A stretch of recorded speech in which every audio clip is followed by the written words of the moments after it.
आयुर्वेदाचार्यों के आराध्य भगवान धन्वंतरि को हम सर्वप्रथम नमन करते हैं। चलिए अध्याय नंबर 28 चरक सूत्रस्थान, इस अध्याय में जो श्लोक दिया गया है, विविध शीत पीत्य अध्याय में जो श्लोक दिया गया है उस श्लोक का हम डिकोडिंग करते हैं। Metabolism process of food according to Ayurveda.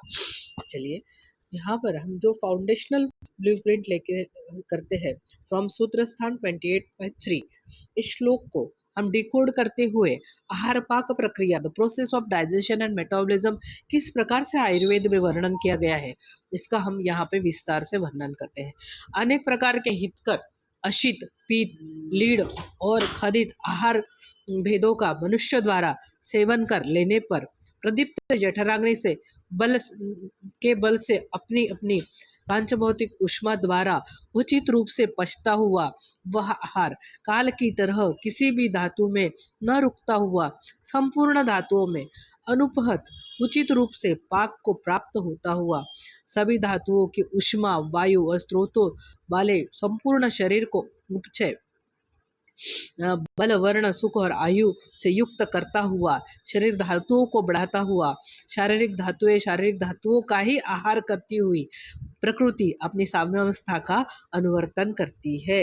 यह इस श्लोक का मीनिंग है। और इस प्रकार विविध शीत पीतम लीडम खदितम यह आहार के मॉडलिटीज है। जंतुरहितम अग्नि संदुक्षित बलेन, यह अग्नि अंतराग्नि हमारी जो पांचभौतिक अग्नियां है, कैटालिटिक फायर्स है, उनके बारे में।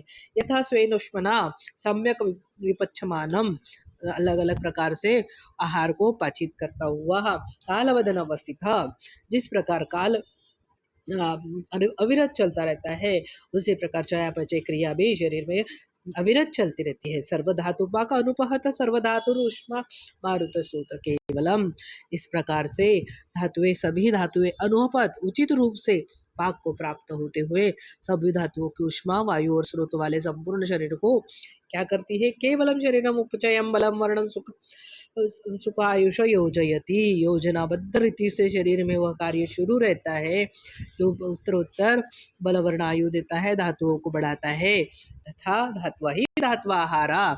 इस सुंदर वर्णन को देखिए, जो नॉर्मल हमारी प्राकृतिक अवस्था में हमारे शरीर में उत्तरोत्तर धातुएं बनती है, अर्थात जो आज मॉडर्न में ऑटोफेगी की प्रोसेस की बात की जाती है, हमारा आयुर्वेद सिद्धांत यहाँ पर कितने सुंदर शब्दों में वर्णित करता है।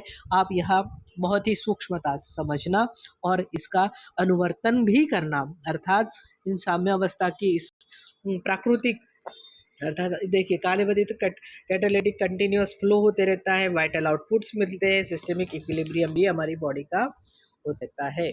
इन दिस वे नेक्स्ट जो श्लोक है हमारा, इसको डिकोड करते हुए हम the source of human digestion, same thing. यहाँ पे फेज 1 इनटेक प्रोसेस होती है जो 4 फैक्टर्स द्वारा होता है। Phase 2 is the ignition, that is thermodynamic process होती है। स्टेज 3 जो फेज 3 है, सर्कुलेशन होता है बॉडी में। इसके बाद आउटपुट बायोलॉजिकल डिविडेंस हमें मिलते हैं और सिंथेसिस द हीमोस्टैटिस लूप हमें प्राप्त होते हैं। इन दिस वे हम अच्छी तरीके से इसे इतना ही मैं अभी प्रोसेस ऑफ डाइजेशन और मेटाबॉलिज्म के लिए आपको इस श्लोक के द्वारा यहाँ समझाने की कोशिश करते हैं।